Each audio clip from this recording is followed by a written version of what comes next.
Good day, grade 12 learners. Welcome to today's mathematics lesson. My name is Chapang Mapotani.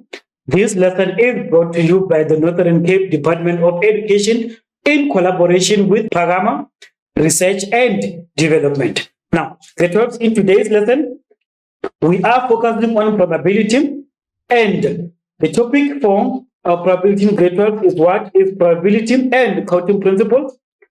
And the subtopic, so specifically for this lesson, we are looking at the part 2 of grade 11 revision. Now, let's proceed. Now, by the end of this lesson, grade 12, so we are supposed to revise grade 11 probability, where we talk about or we identify independent and independent events, and we're saying if events are independent, then the product rule applies. So the product rule for independent events is what? Is probability of A and B occurring at the same time. It must be equal to the probability of event A occurring alone multiplied by the probability of B occurring alone. Now, we're saying again, we must be able to use and remember how to use the T diagrams for probability of consecutive or simultaneous events. So events taking place at the same time. So that's what we mean when we say simultaneous events, which are not necessarily independent. We must solve the problems involving two-way contingency tables for data involving two aspects. So in this case, contingency tables will have or will operate on two different aspects. This comes from our CAPS document and our grade 12 ATP 2024. Right. Now, grade 11, remember. So remember what is probability from grade 11?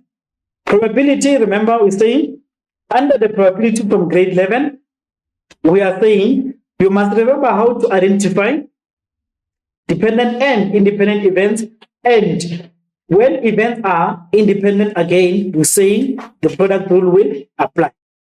So the product rule, it says the probability of event A and B occurring simultaneously or at the same time is equal to the probability of event A occurring individually multiplied by the probability of event B occurring individually. We also must remember how to use the Venn diagram, and we've talked about or we've discussed the Venn diagram from our previous lesson to solve the probability problems, and we must be able to what? To derive and apply the formula for any three events A, B, or C in a sample space F. So that is the pre-knowledge that we're supposed to remember from grade 11. Now, my grade 12, now this is our baseline activity. So you are given 10 minutes to complete this activity.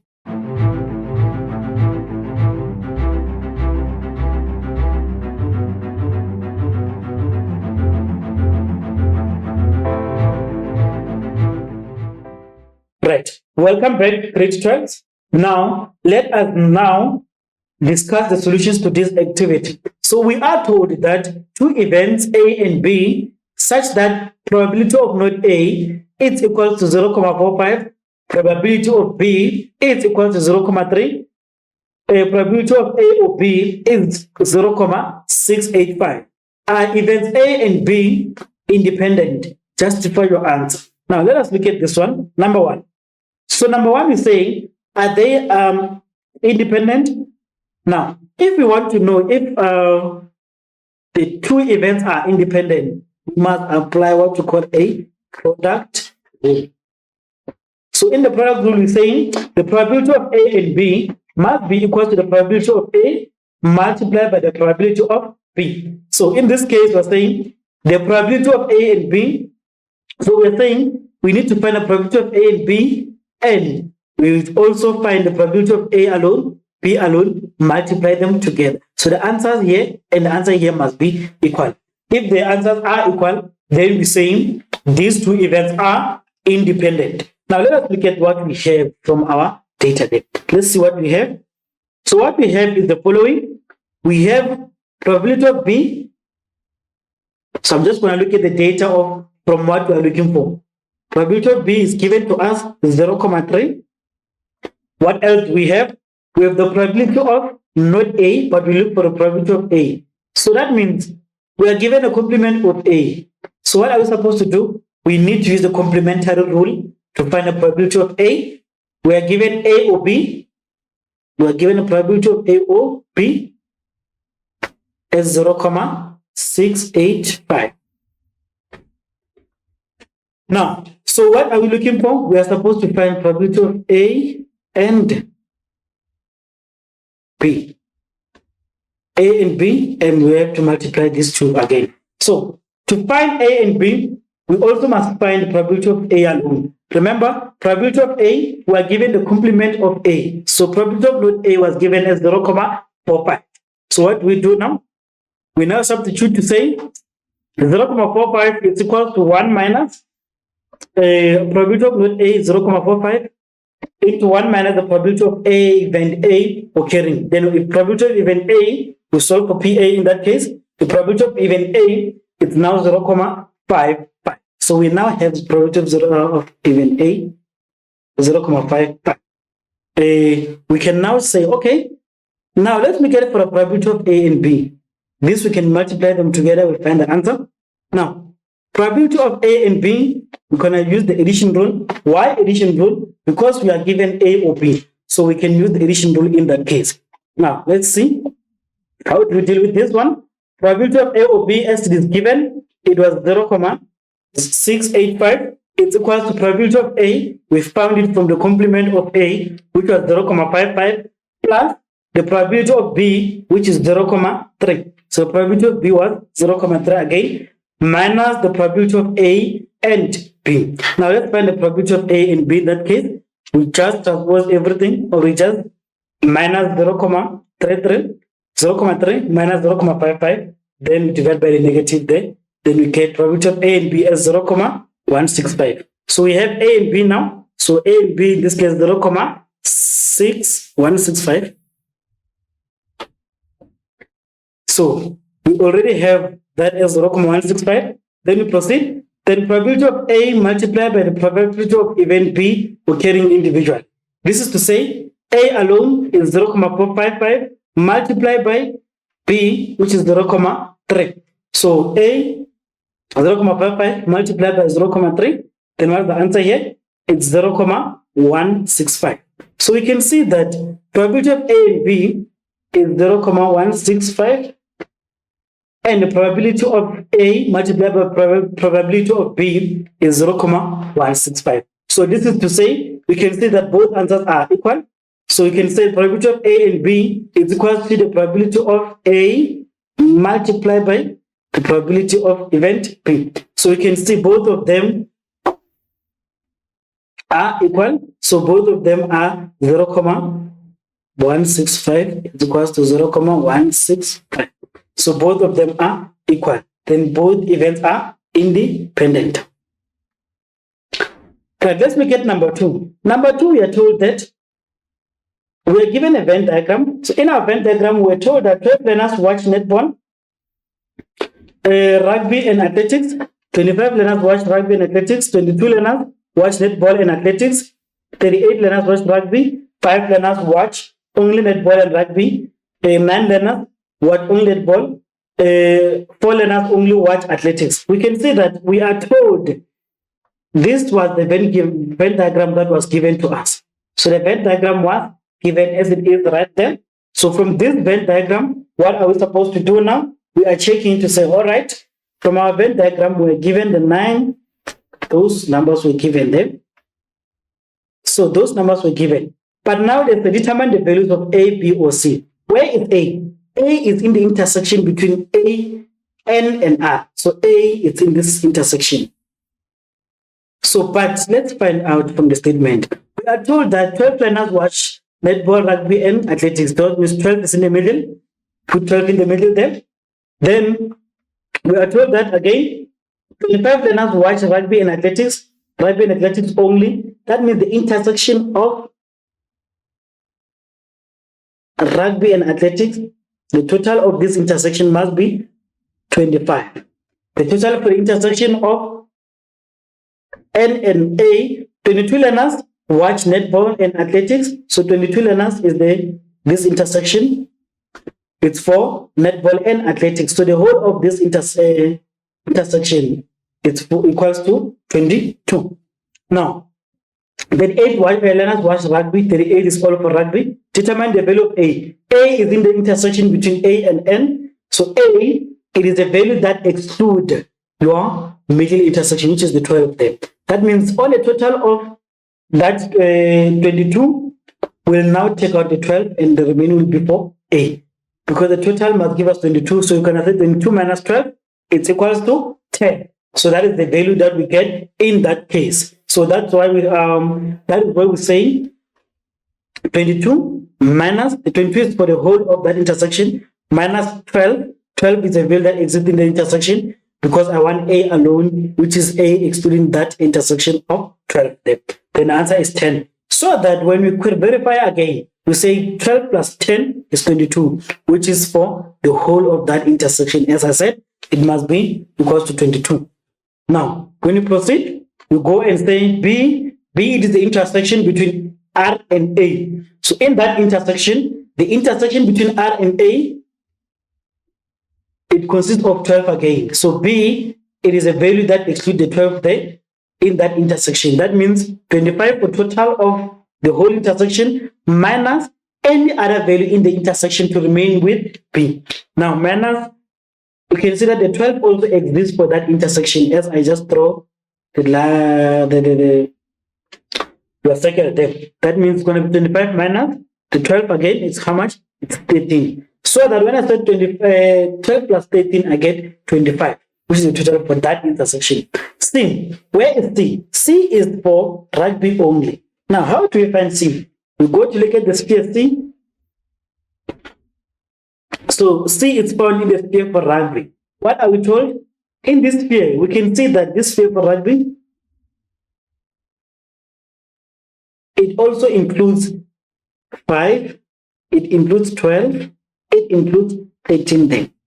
Just going to draw the lines to show you that how these values are there. So C is here. So if C is what? It's for rugby, excluding all of the intersections. But we know that for R, we have 38 learners watching rugby. So it's going to be 38 minus any intersection to find the value of C because C is not in the intersection. So we'll have 38 minus 5 minus 12 minus 13. Then our C is how much? It's going to be 8. So that is the value of C, which is here. Then C is equal to 8 in that case. To verify, we add all these values. They must equate to how much? 38. So just throw this sphere for R alone there. Now let's look at D. D, it's found on the sample space where it says D, it is an event that does not include any of the, it doesn't include any of the events. So that is the value that doesn't include any of those events. So we can say instead from the total, where the total of 75, we're going to say 75 minus every value in the intersection or in the events, because those values are part of the events. Then we're going to find what is not in the, or what is not part of the events. We'll say 75 minus 9 minus 5, which is there, minus 12, minus 10, minus 4, minus 13, minus 8. That is equal to 14. Then we can say 14 learners are not watching any of those 3 sports in that case. So that when we add all of them to say 9 plus 12 plus 5 plus 10 plus 4 plus 13 plus 8 plus 14 must give us 75.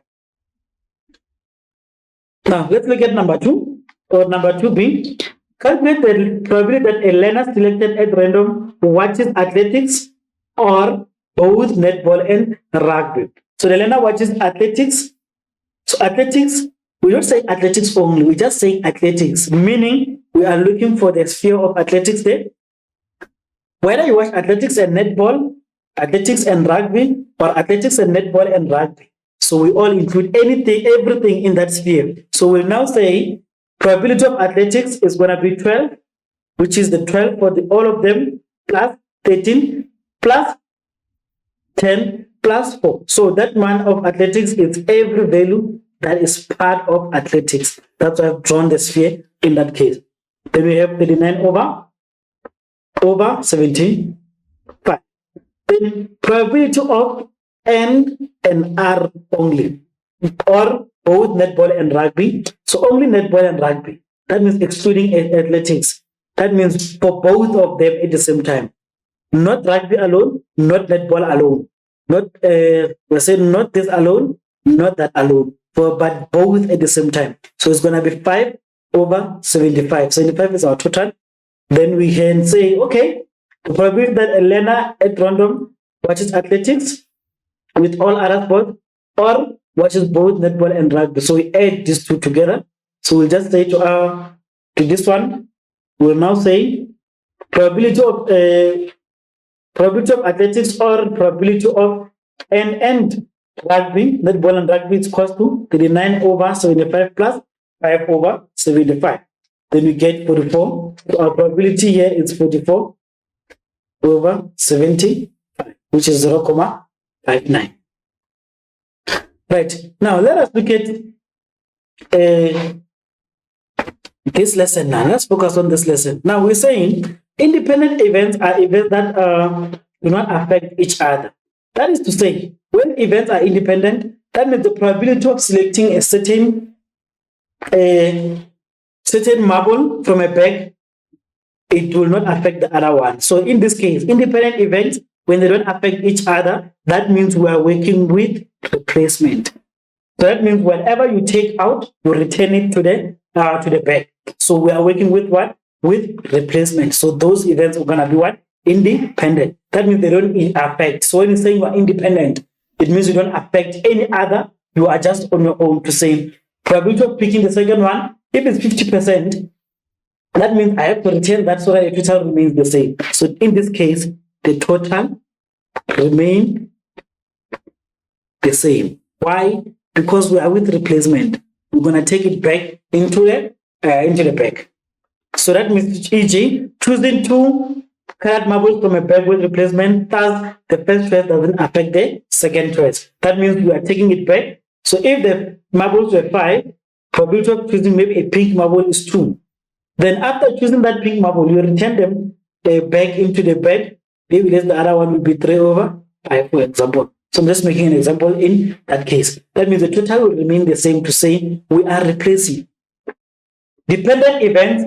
The dependent events are events whereby the first event of the outcome affects the second event in that case. So that is the same. E.g., choosing 2 coins from a wallet without replacing the first coin, the first choice affects the second choice as the coin is no longer available for the second choice. So what are we saying? We are saying now, these ones, we're saying this is for, this is what I'm using the same example. This is for green and this is for blue. We can say the total is the same. That means we are not affecting that the blue one. So choosing the green, we'll put it back. We still have 5 marbles to pick from. We have the 3 of choosing that second event. Now, with dependent events, in this case, we are saying, okay, if we are having 5 again, 5 marbles in that case, where we have 2 greens, we have 3 blue. So the total is how much? 5. So what are we saying then? If now the 2 events are dependent, we are now saying in this case, if for the first event I choose 2 over 5, this is the first event, this is the first event, event number 1, then I don't replace. That means in event number 2, for blue I still have 3 over 4 now. It's the total is changing because I did not replace the first marble that I chose. So I took maybe the green one, for example, or the green one, but when I'm looking for the blue one, now it is affected because now the total is no longer 5, is 3. So the probabilities are no longer the same in that case. To say, initially we had 3 over 5 chances, we had 2 over 5 changes. But after that, without replacement, it means on the second event, I no longer have the 3 over 5. How many now do I have? 3 over 4. So this was affected. As you can see, from 3 over 5 to 3 over 4. So this was affected after the first event. Right. So let's just proceed. Just remove all of those. Now we're going to talk about a two-way contingency table, where this is a very effective way of representing data that is classified according to two different aspects simultaneously. Great. Let's proceed now. Now let's talk about dependent events. Now let's talk about this one. Dependent events are events where the first event affects the outcome of the second event. Now, dependent events occur when outcome of one event changes the probability of the other events. Now, let us go back to the example that I talked about them, or we've discussed. On the previous example, I mentioned that we have 2 green, we have 3 blue. Initially, both of the probability of selecting this, they're all 5 now. Probability of selecting the green, it was 2 over 5. Probability of selecting the blue one, it was 3 over 5. Now, on dependent events where I don't replace, if I take out one marble out of the bag, I don't replace it back. Now, how many marbles do I remain with? So for the second event, let's say now, I no longer have the similar situation. I now have, for example, let's just look at that alone. I now have 4 over 3. So, first event, I had 3 over 5 chances before I make any choice. It was 3 over 5 and it was 2 over 5. But after I chose maybe the green one, when I look at the probability of selecting the blue, it is no longer 3 over 5. It is now 3 over 4. So you can see there is a change here. So that change, you're saying these are dependent because I'm not replacing back, then the total is affected. So without replacement, we are mostly affecting the total. Choosing 2 coins from a wallet without replacing. So without replacing, it's dependent, where the total will change. The first choice affects the second choice as the coin in the hand is no longer available for the second choice. That is to say, I took out the green. So the green now, the total is 4. Then the green, it now affects the probability of selecting the second one. In most cases, events that take place without replacement are dependent. And the product rule doesn't apply for dependent events. So that's all we're discussing there. Let's talk about independent events. Independent events, we're saying these are events that 2 events that do not affect each other's outcome. The 2 events are thought to be independent if one event does not affect the probability of another one occurring. Choosing from 2 colored marbles from a bag with replacement, thus the first choice doesn't affect the second outcome. Here, the total, as I've discussed before, is the same. So total is the same. Total is not changing in that case. So remember, if we go back to that example again, I'm repeating the same example. 2 green, 3 blue. First choice to get this, the probability of getting any here, I'm going to start with just an overall 1 over 5. For the green one, for the blue one, is going to be 3 over 5. With replacement to say, if I choose any, now in the second event again, I replace it again, I take it out, and I put it back again. When I put it back again, that means 3 over 5 again for B. So it is not affected. So the probability we still have the same chance of selecting a blue marble. In most cases, events that take place with replacement are independent events. So with replacement, independent, total is the same. I'm emphasizing that. Because when I'm emphasizing that, you're going to look at that on 3 diagrams.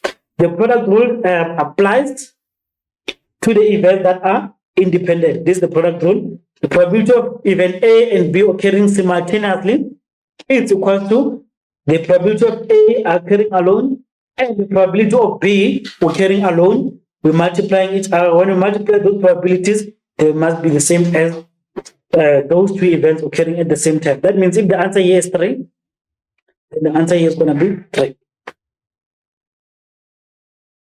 Now, let us look at the 3 diagrams. Now, what are 3 diagrams? These are visual representation of these probabilities where 3 diagrams are constructed to show what?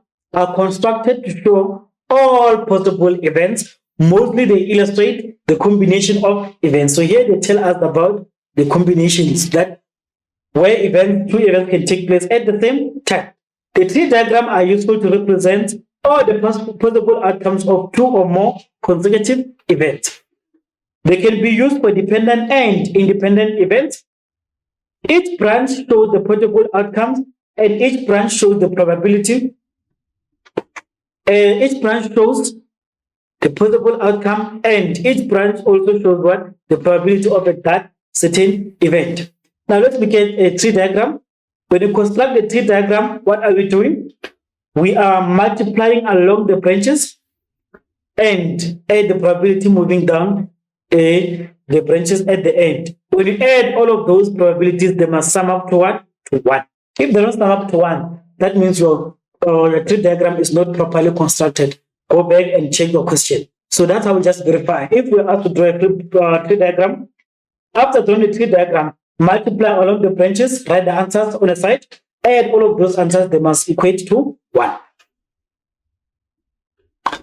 The probabilities on all branches of each split, they add up to 1. Again, the probability of on all the branches of each split, they must add up to 1 again. So in each split, when you add the probabilities, must give us 1.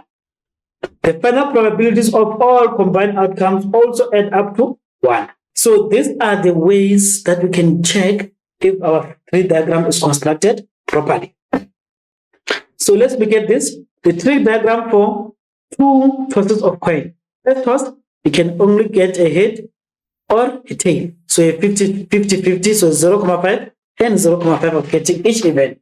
Now on the second toss, for the second one that we have already chosen a head, we can now say from that, again, on the second event, from starting with the head, let's say we just put the coin in the head and you flip it again, we still have a head and a tail. We still have 2 chances again. You can see that. Right, I'm just saying, making an easy example. From the first choice that we made, isn't it that we had 2 choices, right? First one, you got a head, second one, you got a tail. Let's say we start with the head again. You take a coin in the head side, you flip it again. When you flip that coin again, we still have a probability of getting a head and the probability of getting a tail. So we still have that probability. When you go to the second part of it, where you say, let's say you chose tail. Now, when you chose tail, start with the tail. When you flip it again, you still have a probability or a possibility of getting a head and a tail in that case. So 0.5, 0.5, 0.5, and 0.5.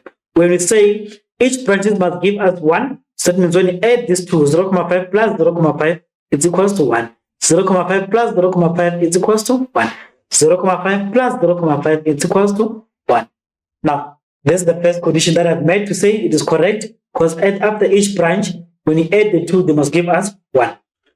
Now, when you check the probabilities again, when we're saying we multiply across the branches, we'll say now this multiplied by that is head. For the head, we have that one is 0.5 multiplied by 0.5. For head tail, so that's going to use x multiplied by that. It gives us what? 0.5 and 0.5. This multiplied by that again, 0.25. Come back ahead. Tail head, it's tail. So it's tail 0.5 times 0.5 again. So the tail, first tail here, which is this answer, 0.5 multiplied by the head 0.5. Again, tail 0.5 for this tail, and multiply by the second tail there is how much? 0.5. So that's what we mean when we say multiply on the branches. Head. First head 0.5. That one is 0.5. Let's just think about this again. Let's say, for example, maybe I'm just going to make a simple scenario here. I'm going to erase it. Let's say it was 0.3. This was 0.7. Then the second one will be 0.7, 0.3. Just making an example. So when I said head, so this is head, okay, 0.3, 0.7. Just a bit confused with them. Right. Now we're saying head, so it's going to be 0.3 and 0.3. Head, tail. This is tail. So head is 0.3. 0.3 for the first head, 0.3 for the second head. Head, tail. This is head, tail. So the first head is 0.3, and the tail there on that line or for that branch is 0.7. So that's how we deal with it. So it's this head, it means the first head, and the head on the second event. Head, tail, head on the first event, tail on the second event. Tail, head, tail on the first event, head on the second event. Tail, tail on the first event, tail on the second event. Now, let me just go back there. Something I just forgot to elaborate further on. Now, when you multiply all those, when you add that 0.25, 0.25, 0.25, 0.25, it must be 1. So add all of them, it is 1. After you multiply them, and each branch or each split, it's also 1. Now, let us look at the following example. We are told that a bag contains 4 red marbles, 5 blue balls, 3 green. A ball is chosen at random and not replaced. Very important. This is a keyword. Not replaced. When we say not replaced, that means on the second event, very important. Second event, the total is affected. That's for the second event. It's a good one. Right. And then another ball is chosen at random again. Throw a tree diagram. Then you look at number 2 in that case. Now, let us look at the tree diagram of this. Now, the tree diagram will say, I'm just going to draw this first and we'll see how it looks like. So, the tree diagram is between those 3 options. Which are? It's 1, 2, 3. Just want to show you how the tree diagram would look like. Right. So, it is the red, blue, and green. For the first event, remember, we have 4 over 12. We're still on the first event now. This one also have 5 over 12. The third one is what? 3 over 12. Now, when you make choices, let's say, when the first event is R, it means only the R part will change. R top. The R top will change. Here is going to be blue top change. Now, that's a very nice Chinese language term. It's a very nice language term, which is a bit of a foreign language. Now, let's look at this. From R, we can still have R, P, G.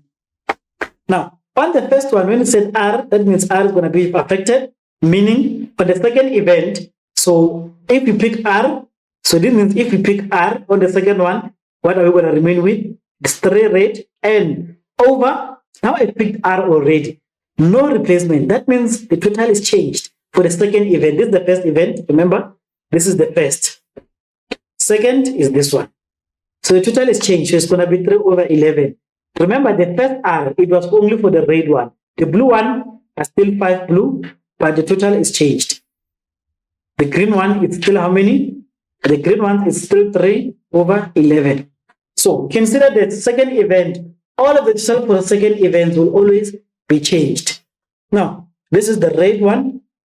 Again, so our red, on the second event, it says it's where blue is changed. It's taken. It's what? Sorry. It is blue. It's what? Blue is chosen. When blue is chosen, only blue will be affected. Now, let us look at the red. The red will go back to 4.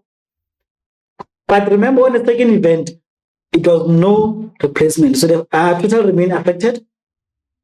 Then the blue one, because this is the blue first here, the blue one is no longer 5. It's going to be 4 over 11. Then the green one is still 3 over 11. You see that without replacement, all the total for the second event are affected. So all the total for the second event are affected in that case. Now, this is my second. Just going to write it here because it's out. So it's R, G, R, B, G. So the G, it means the G1 on the second one is affected. You can see that that's how the tree diagrams are constructed. So the G and G then, what are we going to see? We see that the G from 3, it will change to what? To 2. But this is the second event. When I chose that green one, what do I remain with? How many do I remain with? 11. Blue, it was affected here. It can't be affected again. We only affect 1 at a time. So blue is no longer affected. It's still 5. But however, from that 5, it is how many now? Over 11. And the red there is how much? The red is what? The red is still 4 over the new total of 11. when we say these events are dependent in a way, we are saying that look at the probability of choosing rate now. It's 4 over 11, 3 over 11. Here it was 4 over 12. Now it's 4 over 11. So it has changed in a way. Right. So let us now look at the tree diagram again. So our tree diagram looks as follows. Now let's look at the tree diagram. Let's check it. So our tree diagram will be as follows. As I've explained it. This event 4 over 12, 5 over 12, 3 over 12. So it is this one. Right. Second one. On the second event, we're saying when we start with rate, that means we are affecting the rate only here. The top rate. That the red top is what? The top rate was 4. Now it is 3. But without replacing all of the totals on the second event, you can check they changed. The total here was 12. The total now is how much? Is 11. So what we now have is the following. So the blue one are still 5, but the total changed. The total changed because of the selection on the rate. Then the green one is 3, still 3, but over 11. So the 11 is the new total because of the replacement in that case. Without replacement in that case. Second one, it starts with blue. If it starts with blue, that means the top blue will be affected now. Top blue, go to blue. Here's our blue. The top blue was 5. You can see that, right? Top number on the blue was 5. It is now 4. When it is 4, because it's without replacement, the total changed to 11. But red will go back to what? To go back to 4. Because we can't affect red twice. So red was affected here. It is not affected here anymore. So the red are still 4. And the green are not yet affected. They're still 3. On the last one there, last branch there, what we're saying now in that case is what we now have is the following. Red is still 4 because we start with green. Start with green means the green one will be affected on top. So the top green will be affected. You can see that the top green was 3. It is now affected to be 2. So you can see how these things are affected. Right. So it is now, sorry, this is blue. The blue one is this one. Right. Now you can see that it's 2 over 11. Then this go back to 5. This go back to 4. That's how we construct it. How do you verify this is correct? You add these numbers. So we have, if we add all those ones, it's going to have 3 over 11 plus 5 over 11 plus 3 over 11. What do we get? 3 plus 5 is 8. 8 plus 3 is 11 over 11 equals to 1. So it's correct. Verify also for this part again. 4 plus 5 is 9. 9 plus 3 is 12. 12 over 12 is 1. So that's how I know my tree diagram was correct. When I say RR is this R times this R. The second one is RB. It's R times B. R times G. So that's how we can construct the tree diagram in that case. Use the tree diagram to determine the following.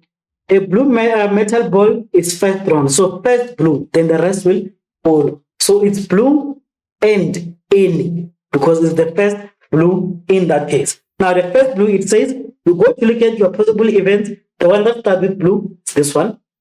1, 2, 3. So it is all of those ones there. So it's BR, PB, and PG. So it's BR, PB, and PG. Now BR, remember, if we go back to it, BR, it is made up of B. B alone is 5 over 12 multiplied by R. The R1 that goes on the B there is 4 over 11. So this is why we have it multiplied like that. Just going to explain the second one so that it makes more clear. PB, it is the B and the B. Which B is this one? The first B, which is 5 over 12, multiplied by second B. So first B, second B, it's 4 over 11. That's how we're dealing with this one. So that's 5 over 12 times 4 over 11. The last one, PG. It's B again. We have a B and a G. So B, it was 5 over 12 multiplied by, so G now, the G is that one. That is for a G in that case. So for B, for G is 3 over 11. That's how we found those three. PB, it means the first B, second B. PG, first B, the G there. Okay, in that order. We add all of them together. The probability is 5 over 12, which is 0.42. Let's look at number B. Now, on number B, they said the red metal is drawn, then the green is drawn. So what are we saying? Probability of drawing what? A red metal ball and a green. So this is R and G. So it's RG. Where is RG? That there we go. So it's for R, which is nice.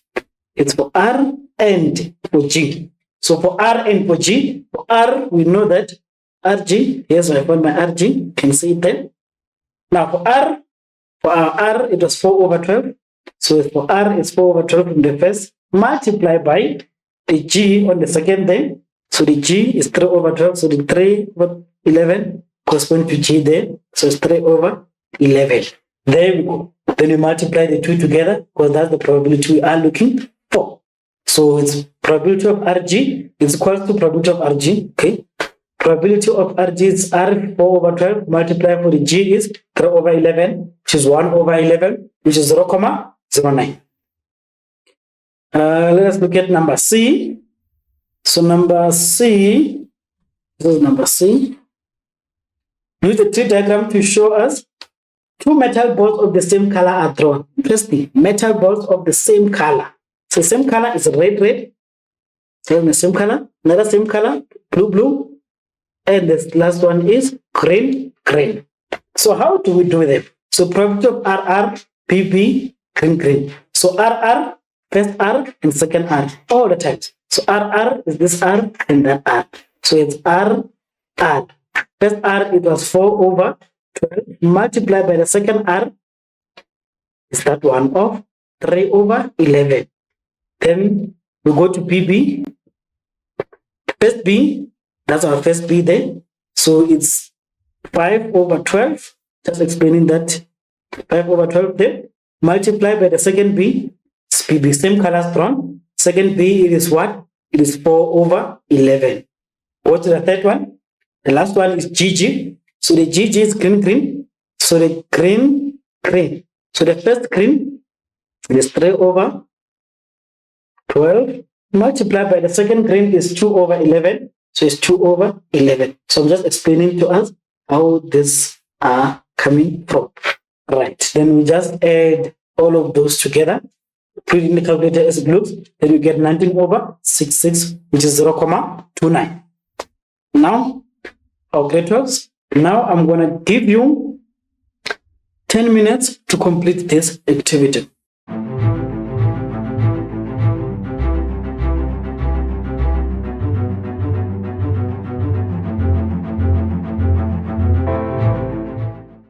Right, welcome back to class. Now let us discuss the solutions to this activity. We are told that 5 blue balls, 3 purple balls, and 7 orange balls are placed in a bag. If the balls are selected without replacement, remember without replacement, the second total is affected. Draw a tree diagram to show that. We know that the blue is 5, purple is 3, the orange is 7. Total is 15. So the first event is 5 over 15. Second, blue one, the purple is 3 over 15 and 7 over 15 for the orange. First one. Second one, remember, it is started with blue. That means blue top is affected. So the blue top was 5. It now reduces to how much?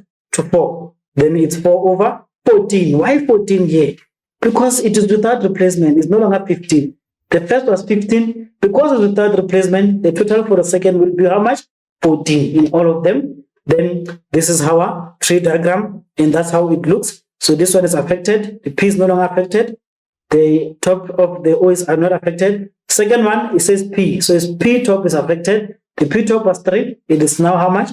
2. Simple as that. Then we say in the rest, B blue goes back to 5.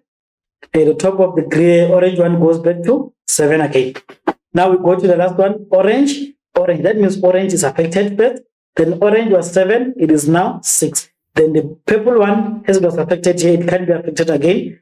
It is now 3. Go back to 3. That one goes back to 5. That means the first one there made a mistake. Can be 4 over 14. It has to be what? 5 over 14. There you go. Right. Right, let's look at number 2. Determine the probability of selecting a blue ball first and others. Just a blue ball first. So B first. So B first is the first ones here. So B first in that case. Now, remember B. The first B, it is 5 over 15 multiplied by the second B 9. There it is. There's our second B. So second B in that case, there it is. We're saying it's 4 over 14. Proceed again. BP, P and a P. So it's first B, which is 5 over 15, multiplied by the P, or P is that one.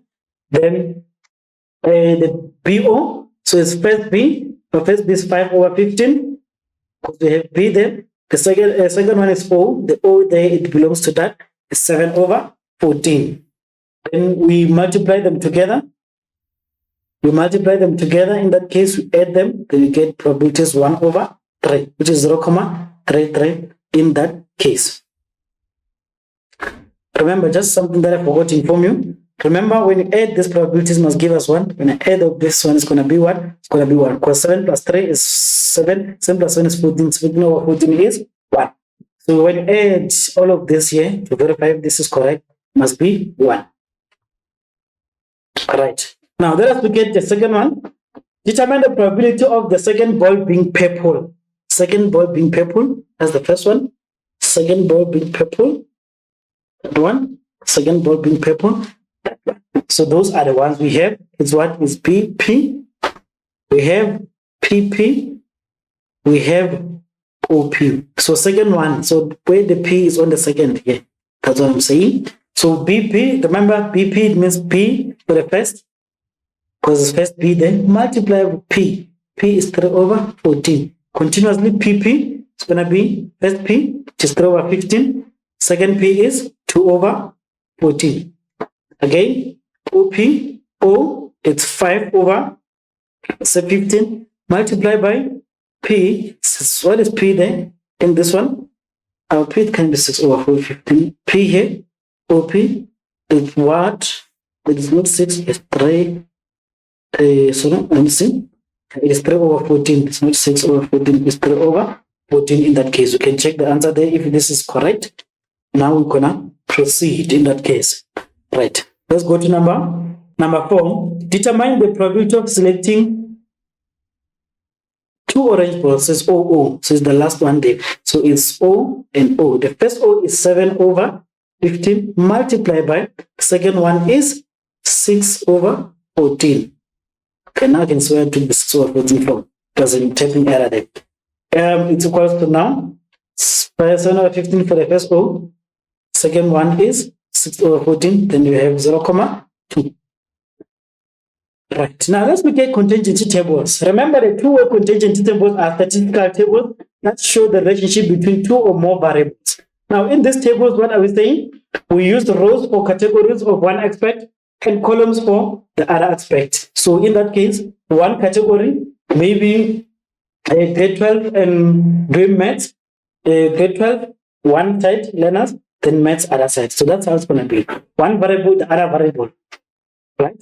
So is it to show the correlation between 2 variables to say how the 2 variables are affecting each other or they relate. Mostly, it is to determine whether the events are dependent or not. So that is the most the use of our contingency tables.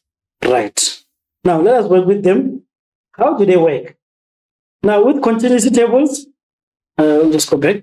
With contingency tables, we are saying, look at the, we're just going to look at a demonstration here. The tables between male and female determine the preferences for sport prepared. Now, look at this one, whether golf or tennis, it's called. So in this case, males and females, we can say males and females will be our rows there. So males and females, so it's one category which is gender. So their gender is our rows. Our columns in this case is type of sport, which is what tennis or golf. So the columns is this 2. So you can just put them ID anywhere. When dealing with two-way contingency tables, make sure that your totals down and across are always balancing. That is, so when I say this plus that, it gives me a 18. That plus that gives me 70. That plus that gives me 70. And that is when you say balance, we say 80 plus 70 must be equal to that. And that plus that must be equal to that. So they must give me a total going down. They must give me the same total as going across at the totals. Now, let us look at the example. It's saying a study was conducted between two airports to determine whether or not planes departing late was independent of airports.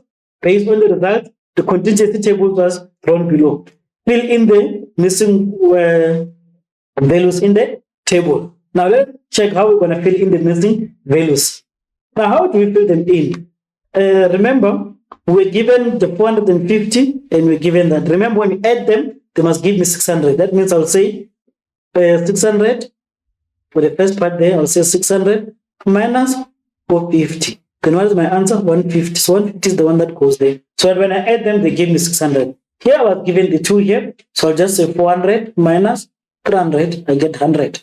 So the 100 goes for that B there. Then we know that when you add these two together, they must give me what? They must give me 400. Remember again, when I add these two, they must give me this answer here, which was missing on the other table. So it was 600 plus 400, which is how much? Which is 1,000. Then again, when I say, okay, this is 1,000, remember when I add the totals going down, they must give me the same answer. So I'll say 1,000 minus 550. I get how much? 450 in that order. Right. Let's look at number B.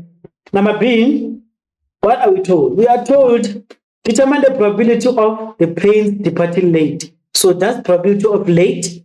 So both from airport A or airport B doesn't matter. It's just the planes departing late. So late is total for late, this one, and this one is for on time. So for late is 550 over the total probability. Total is how much? Is 1,000 over 1,000. So it's how much? 550 over 1,000, which is how much? 11 over 20, which is 0, number 3. So on our number 3, what are we saying? Determine the probability of plane departing late from airport A. So it's late from airport A. So it's late, must be late, and from airport A. So that's why we're having the late and airport A.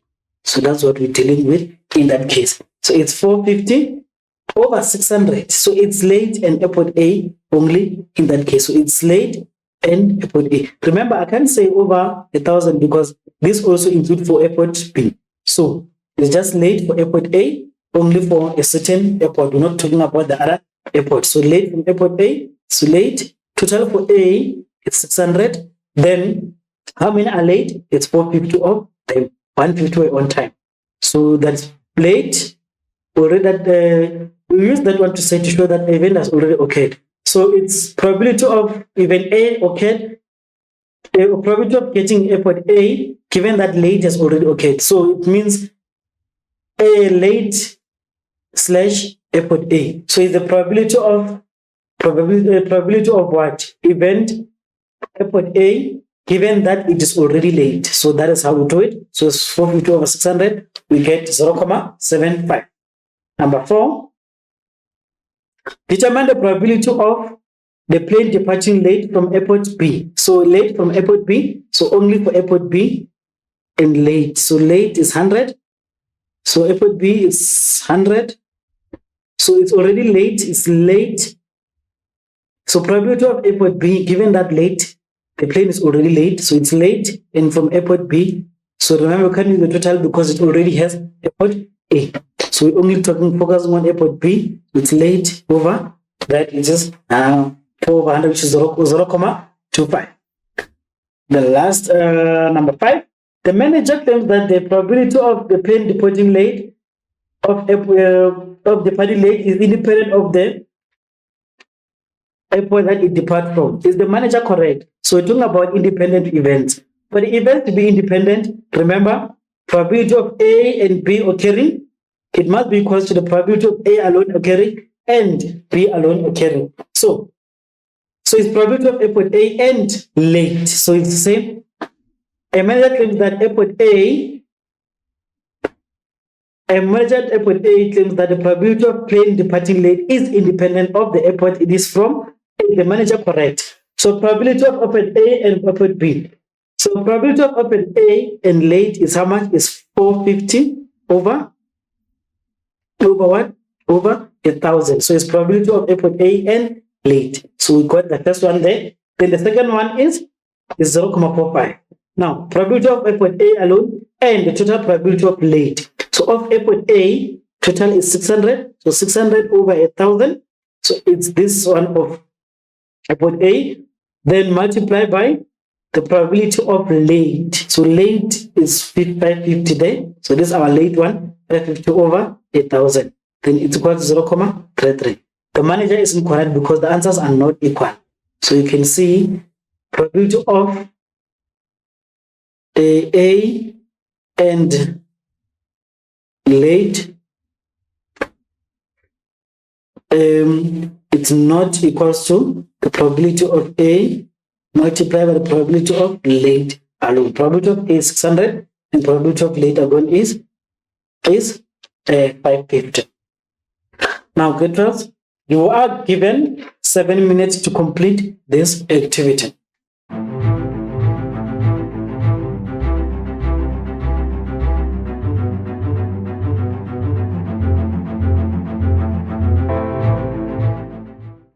Now, welcome back, letters. Now, let us discuss the solutions to this activity. They said fill in the missing values in the table. Remember to get this value here. You just say 440 minus 200 there. Then you get your value in that case. So let's just go and discuss the solutions. So it says, in a survey, grade 11 and 12 learners were polled to see which brand of soft drink they prefer. The results are tabulated in the contingency table below. Now, let us check. We are filling in the missing values. So you're going to say 440 minus 200, you get 240. So that's what we have there. So that value was not given in that case. And we check which other value was given. We're given only 396 in that case. But we know that this and that, when you add them, they must give us the total of, I think I should just go with you first, and we'll come back to those solutions. Right. We remember that this and that, when we minus the 2, this will give us 240. Then we minus this 2 again. We get this value because when I add them again, they must be able to give me that answer is 164 in that case. Then we proceed. When you come to these ones, so when we have 2 values already in a row or in a column, we will add them. So we have 1, 2, we can work with that. 1, 2, we can work with that. 1, 2 now, we can work with that. So under contingency tables, when you are filling them in, make sure that you at least have 2 in a row or a column. When you have 2, that's where you start. That's how we do it. Now this one we can say, how much do we have there? It's 1 plus that is 0. 9 plus 6, it's 15.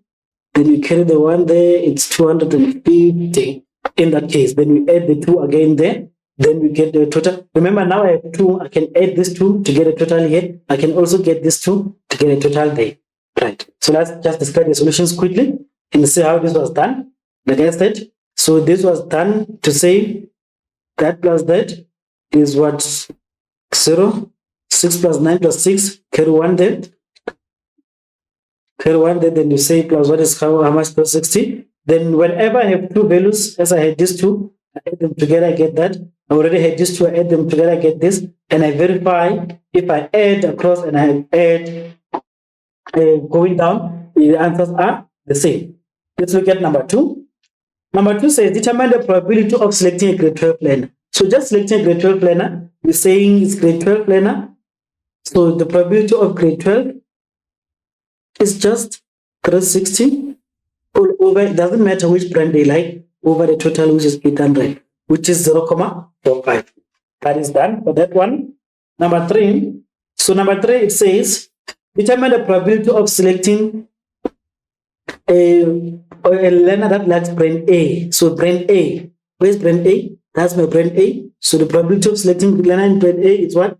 It's 364 over all over the total, which is 800. Just brand A, not grade 11 and grade 12. That's it. So it's 0.456. Now let's go to determine the probability of selecting a learner that is in grade 12 and likes brand A. So the learner in grade 12 The learner must be in grade 12. When I check this one is for both brands, isn't it, right? Now we're going to say in grade 12 and large brand A only, so is that one. So it's 164 over, not 800, because we say only in grade 12. 800 includes grade 11. So only in grade 12, it's 8 over 360. Then you get the answer as 0.46. Let's look at number 5.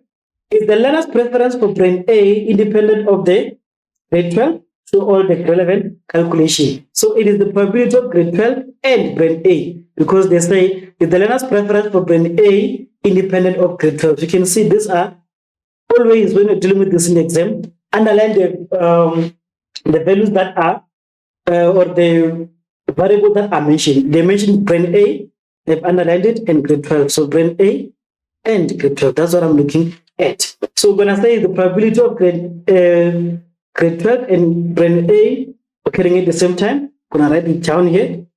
It's grade 12. Just say G12. That is already in brand A. So in A, it's gonna be grade 12, and brand A is gonna be 164 over 360. So it's grade 12 and brand A. Now it's 800. That in that case, because we are also including the grade 11 ones. So it's over 800. So it's grade 12 in A over the total there, and we have 0.205. Then the probability of liking brand A, grade 12 individual, and brand A. Now this grade 12 alone. So the grade 12 alone will be 360. It's 360 over 800. So which is grade 12 alone. So probability of grade 12, G12, I'm going to just say it's the whole of 360 over 800. The probability of brand A is how much? It's 364 over 800. When I multiply the two, let's see what I get after multiplying the two there. So what we get by multiplying the two, so 360 times, this is 2 over 800 times 364 over 800, we get 0.205. Then yes, if we can check A and B, probability of both of them, because these events are independent, to say this is 205, and when we multiply the brand A and B grade 12, we get 0.205. So yes, learner's preference for brand A is independent of grade 12.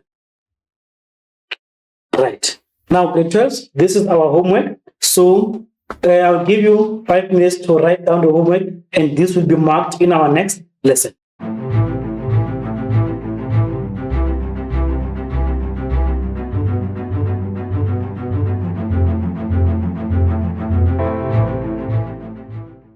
Right. Now let us look at the summary. This is what we have dealt with. We talked about or we discussed independent events where the probabilities of two events do not affect each other's outcome, and these are with replacement. Here we said total remain the same. Again, we have discussed dependent events where the independent events are when the first event A affects the outcome of the second event. These are without replacement, where we're saying the total, it changes. So that means the chance of selecting a certain marble in the first one, it is no longer the same. It is changed. So it's without replacement. That means if I take out a ball out of 5 and remain with 4, then on the second event, I'll have to work with the 4, not with the 5 anymore. And the same, we've used tree diagram to show or represent all the possible outcomes of 2 or more consecutive events. And we have discussed the two-way contingency tables, which are tables that are showing what the relationship between 2 or more variables, where one aspect is on the column and the other one is as rows. So they are often used to determine whether or not events are independent using product rule. So in this product rule, we are saying it was P of A and P is equals to probability of A alone multiplied by probability of P alone. So that's what we dealt with in that case. Now, for our next lesson, We are now focusing on probability and counting principle. We are now going to create 12 probability, which is on counting principle. We need to apply the fundamentals of counting principles to solve probability problems. We're going to use the techniques of fundamental counting principles to solve the probability problems where events are not necessarily independent. Now, thank you, grade 12. Enjoy the rest of your afternoon.